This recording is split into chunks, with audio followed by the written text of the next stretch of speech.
betapa pahitnya, betapa susahnya menjadi partai oposisi itu, betapa pahit dan betapa susahnya partai itu berada di luar kekuasaan.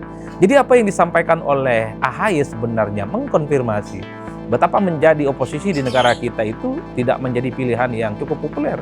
Terutama perlakuan-perlakuan serta gangguan-gangguan yang membuat sebuah partai politik yang berada di luar kekuasaan itu tidak bisa berkembang secara signifikan.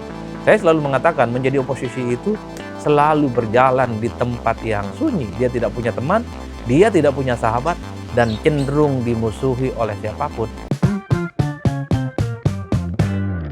Assalamualaikum warahmatullahi wabarakatuh. Kali ini saya mau bicara tentang pidato politik Ketua Umum Partai Demokrat, yaitu AHY, Agus Harimurti Yudhoyono, dalam Kongres Partai Demokrat yang ke-6 berlangsung di Jakarta selama 2 hari, tanggal 25 sampai 26 Februari di Jakarta.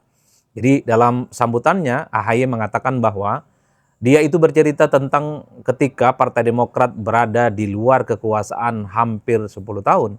Betapa pahitnya, betapa susahnya menjadi partai oposisi itu, betapa pahit dan betapa susahnya partai itu berada di luar kekuasaan. AHY bercerita bahwa sepanjang menjadi oposisi di luar kekuasaan, dirinya dan partainya itu seringkali didiskreditkan, seringkali dimusuhi, dan bahkan seringkali menjadi common enemy, baik di tingkat pusat, provinsi, kabupaten, dan kota. Bahkan tak berhenti di situ, Partai Demokrat hampir diambil alih oleh oknum-oknum yang menurut AHY tidak bertanggung jawab dan bekerja sama dengan oknum-oknum kekuasaan politik.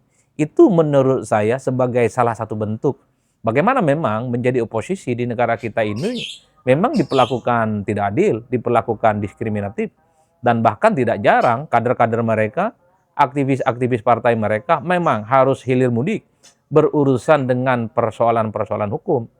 Alih-alih misalnya partai oposisi itu punya kontribusi untuk berkontribusi terkait dengan membangun bangsa dan negara. Lawong mereka itu diperlakukan tidak adil dan seringkali dikucilkan, dan bahkan tidak aneh, partai oposisi seringkali diberikan gangguan-gangguan yang itu seringkali mengganggu stabilitas politik internal partai politik.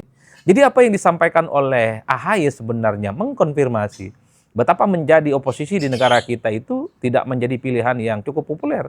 Terutama perlakuan-perlakuan serta gangguan-gangguan yang membuat sebuah partai politik yang berada di luar kekuasaan itu tidak bisa berkembang secara signifikan. Inilah yang menurut saya bisa menjelaskan kenapa partai politik di Indonesia sejak SBY jadi presiden, kemudian juga Jokowi jadi presiden, termasuk ketika Prabowo Subianto jadi presiden, mereka itu tidak mau dan enggan untuk menjadi oposisi. Karena rata-rata oposisi di negara kita itu berjalan di tempat yang sunyi. Mereka tidak bisa jadi menteri, mereka itu akan kesulitan mencari teman, mereka itu kesulitan untuk menyampaikan gagasan-gagasan besar karena mereka akan dikeroyok pastinya, dan secara prinsip mereka itu akan dikucilkan. Untung kalau kasus-kasus hukum yang terkait dengan kader partai oposisi ini tidak dikeluarkan sebagai senjata untuk serangan balik jika partai oposisi ini berada di luar kekuasaan. Oleh karena itu, kalau kita membaca kecenderungan rata-rata secara umum, kenapa partai politik di Indonesia tidak mau memilih menjadi partai oposisi? Saya kira aspek pertamanya, mereka itu tidak punya kemewahan untuk mengakses sumber daya ekonomi politik. Karena ada kecenderungan ketika di tengah betapa ongkos politik kita yang cukup mahal, maka partai itu sebisa mungkin harus jadi menteri, harus jadi pejabat publik untuk menjadi fundraising. Dengan cara menjadi bagian dari kekuasaan politik pemerintah, maka partai politik ini fundraisingnya, pendanaan partainya akan semakin solid dan akan semakin established untuk menghadapi persaingan-persaingan politik. Jadi kenapa partai tidak mau menjadi oposisi sekalipun kalah? Ya itu yang dipikirkan. Bagaimana mereka juga bisa menikmati kue kekuasaan politik dengan cara jadi menteri, bisa jadi wakil menteri, bisa jadi kepala badan, dan seterusnya dan seterusnya. Orang-orang yang kemudian ditempatkan di jabatan-jabatan politik strategis ini oleh partai seringkali dijadikan sebagai fundraising untuk mengakses bagaimana sumber daya ekonomi dan politik mereka dijadikan sebagai bekal untuk melakukan pertarungan-pertarungan di masa-masa selanjutnya. Nah, yang kedua, secara prinsip, kenapa partai politik itu tidak cenderung ataupun partai politik itu tidak mau menjadi oposisi, karena mereka itu takut dikucilkan, takut mereka itu dimusuhi. Bisa dibayangkan, kalau ada rapat-rapat penting, baik di pusat, provinsi, kabupaten, dan kota, sehebat apapun rapat itu, kalau partai politik oposisi tidak diajak bicara, maka dia akan wassalam. Kepentingan-kepentingan rakyat yang dia perjuangkan, itu tidak akan bisa tuntas dan tidak akan maksimal.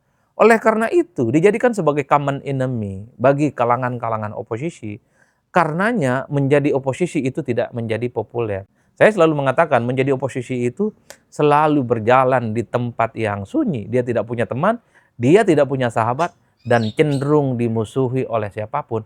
Inilah yang kemudian menegaskan kenapa partai-partai yang kalah pilpres, baik kalah dengan SBY ataupun kalah dengan Jokowi, termasuk kalah dengan Prabowo Subianto, itu cenderung berkoalisi dengan mereka.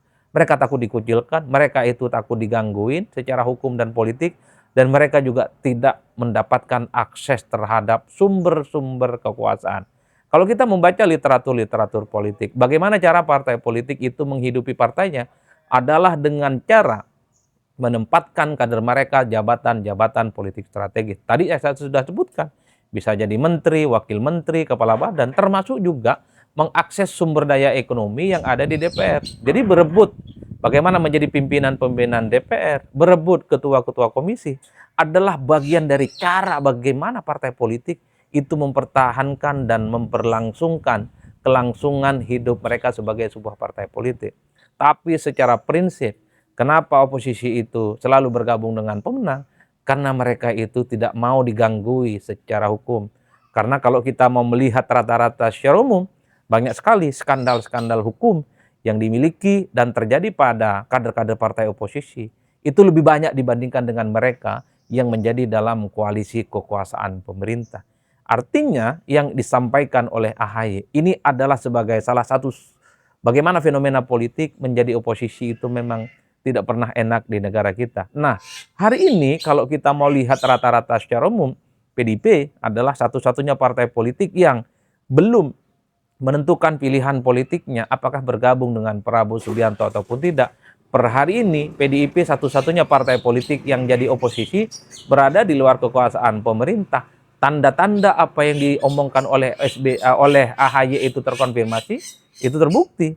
Misalnya ketika dalam pilkada serentak nasional di 500 kabupaten, kota, dan provinsi, 545 kabupaten, kota, dan provinsi, PDIP itu dikeroyok dan dikucilkan. Di Jakarta dikeroyok, kira-kira begitu. Di Jawa Tengah dikeroyok, di Jawa Timur dikeroyok. Itu kan mengkonfirmasi betapa omongan AHY ketika menjadi oposisi itu tidak enak, dikucilkan, dimusuhi. Dan itu sudah mulai kelihatan ketika PDIP per hari ini menjadi satu-satunya partai politik yang belum bergabung dengan pemerintah. Di masa-masa yang akan datang bukan tidak mungkin serangan-serangan deras, serangan-serangan tajam akan jauh lebih kuat, jauh lebih dahsyat, akan terus mengarah kepada PDIP.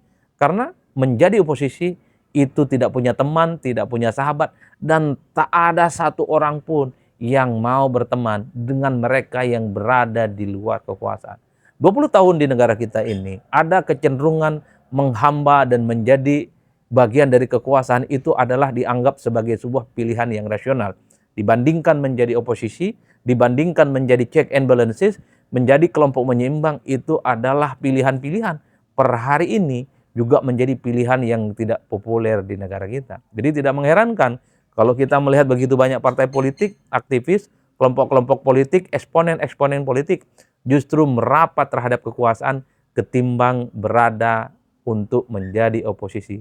Karena menjadi oposisi itu gelap gulita, menjadi oposisi itu berjalan di tempat yang sunyi, menjadi oposisi itu tidak mendapatkan akses terhadap sumber kekuasaan ekonomi apapun di negara kita. Termasuk juga menjadi oposisi itu adalah berjalan di tempat yang sunyi. Berbeda dengan mereka yang menentukan pilihannya bergabung dengan kekuasaan dengan pemerintah, pastinya mereka itu bergelimang kekuasaan.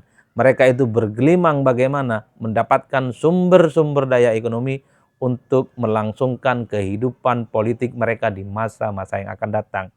Sulit kan jadi oposisi? Jadi jangan aneh kalau sampai hari ini di pemerintahan kali ini tak satu pun misalnya ada orang, ada partai politik, dan kelompok-kelompok manapun yang mau jadi oposisi. Karena menjadi oposisi itu pahit, dikucilkan dan cenderung dimusuhi oleh kekuasaan. Saya kira di situ salam politik Syai'un pastinya mantap, semantap-mantapnya